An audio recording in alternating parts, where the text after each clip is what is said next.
রমজান মুবারক মহিনা হওয়ার পরে তারা রমজান মাস 30 দিনের রমজান মাস তারা শাবানের লাস্টের 10 তারিখ থেকে তারা ইতিকাফ করা আরম্ভ করে। পুরা রমজান মাস তো এখন মানুষ গিয়ে না, রমজান মাসে এখন মানুষ কিনে না, ইতিকাফ লাগে মানুষ কিনে না, লাস্টের 10 দিন ইতিকাফ লাগে মানুষ কিনে না, লাস্টের 3 দিন ইতিকাফ লাগে মানুষ কিনে না। কিন্তু সাহাবারা বুঝলো বল চিন্তা করি না, আমরা পূর্বপুরুষরা আসা, আমরা দাদা, আমরা দাদার দাদা, এই যে আমরা ওই দাদা অঙ্কর দাদা লাগেছে দুনিয়া, এরা কিতা করছে শাবানের লাস্টের 10 দিন থেকে যে নেতে কামাইয়া আর ওইখানে রমজান পুরা আমল করিয়া 40 দিন 39 দিন তাই লাগে করবা। আর আমরা যা মুসলমান হয়ে আমল করি, কিতা আমরা তাকওয়া, কিতা ইমান পাওয়ার আমরা 10 দিন ইতিকাফ করতে পারি না, আরে ইতিকাফ করছো লাস্টের 3 দিন ইতিকাফ করতে পারি না, ইতিকাফ তো বড় ইতিকাফ তো মাত্র তো জমাতে মসজিদের মধ্যে এই ওয়াজ করতে পারি না। আর আমরা ওয়াজি আর আমরা দিন ওয়াজ করি, আমরা ওই ওয়াজি। আরে সাহাবায়ে কিরাম বলে নামাজ পড়িছো,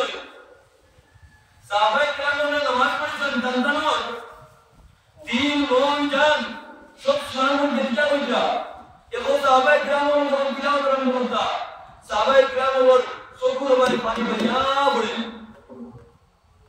চোখের পানি ভাইয়া পড়ে, বুঝলেও মানতেছেন না বুঝলেও মানতেছেন। কিন্তু সাহাবারা বুঝুন আমরা রোজা দিতে পারি, মশায় খবর বলে বেন্না দিবানি। আরে আমরা ভাইয়া সাহাবী বলতো তাবির করতে পারতাম না, আমরা কখনো সম্ভব না সাহাবী বলতো, কিন্তু চেষ্টা করতাম, চেষ্টা করেও যদি আমরা পারি না আল্লাহ সুবহানাহু ওয়া তাআলা ফারজ করবে। যদি আমরা চেষ্টা করি করিয়া যদি পারি না, কিন্তু আল্লাহ সুবহানাহু ওয়া তাআলা আমাদের সওয়াব দিব চেষ্টা করিয়া করার। সাহাবারা বুঝুন আমরা কষ্টই কোনটা জীবনে আমরা বুঝলে কথাবার্তা বলি, তো রাগ করবে না। আমি কিতাবে মত বলিয়া কোনটা যখন আমরা বুঝে যাইয়া তোমার ঘোরার পরে মা কথা বলি চিল্লাই, আমরা নামাজ করতে পারবো নিষ্ঠা হয়, আমরা নামাজি, আমরা নামাজ করতে পারবো নিষ্ঠা হয়। আর সাহাবারা বুঝুন বল তখন আল্লাহর ওলির কওল আছে কিতাবের মধ্যে আছে যে তাই হইলা যদি কোনো দিন যেদিন তুমি দেখবাই সেই তুমি বুঝবাই তুমি জানেন নামাজ লাগাতে পারে, তুমি জানেন নামাজ লাগাতে পারে। ইমাম সাহেব যখন নামাজ পড়াইতরা আর মানুষের বলে যখন সব বানিয়ে নামাজ পড়াইতরা, যেই দিন উলমায় ইমাম সাহেবের ঘুষণ দেখি ছোট ছোট বাচ্চারায় কান্দা, ছোট ছোট বাচ্চারায় আওয়াজ দেওয়া, ছোট ছোট বাচ্চারায় চিল্লানি বন্ধ করে দিয়েছেন, ওই দিন দেখতেন এরা কিও তোমার পরবর্তী প্রজন্ম দেখবাইব উভয় মধ্যে নামাজ নেই। আমার উপর মাত্রায় কিতাবে দেখছি কিতাব বলে ইমাম সাহেব যখন বেশি মানুষ হইয়া নামাজ পড়বা, সব মানুষ হইয়া নামাজ পড়বা, আর ছোট ছোট বাচ্চারা আওয়াজ যেগুলো শুনতে পারত না, চিল্লা চিৎকার যেগুলো শুনতে পারত না, দৌড়াদৌড়ি যেগুলো বুঝতে পারত না,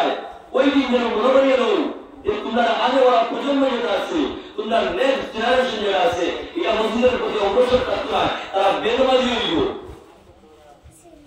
সাহাবারা বুঝতে বল আমরা উল্টায় ছিলেন তারা মায়ার সেই আগুনের সেই তারা উল্টাইতাম, এটা আল্লাহর বল তোমরা বাকি না। আমরা কৌশল অবলম্বন করতাম, যে নাম তার কৌশল অবলম্বন করতাম, তারা দাঁড়িতাম না, তারা হাউকাইতাম না। আমার হাউকাইনের কারণে, আমার দাঁড়িয়ে যাওয়ার কারণে যদি রকম মসজিদ আমার বন্ধ হয়ে যায়, আর হাসাও করে হাসা যদি গিয়ে বাদের মাছ বন্ধ হয়ে যায়, এগুলো যায় ভাই ইয়ে না তুমি গায়, কারণ পয়লা মতো ফুটিয়ে যাওয়া তুমি দিশায় এগুলো কুটুমি রাখতে এগুলো তুমি হয়ে যাওয়া করে দিশায় এগুলো শরীয়ত ইসলাম কিতাবি মাত্র যে আমার ফাসরের মধ্যে এগুলো তো আছেন না। সাহাবারা বুঝলেন আপনারা রাগ করবে না, যে বুঝার বিষয় আছে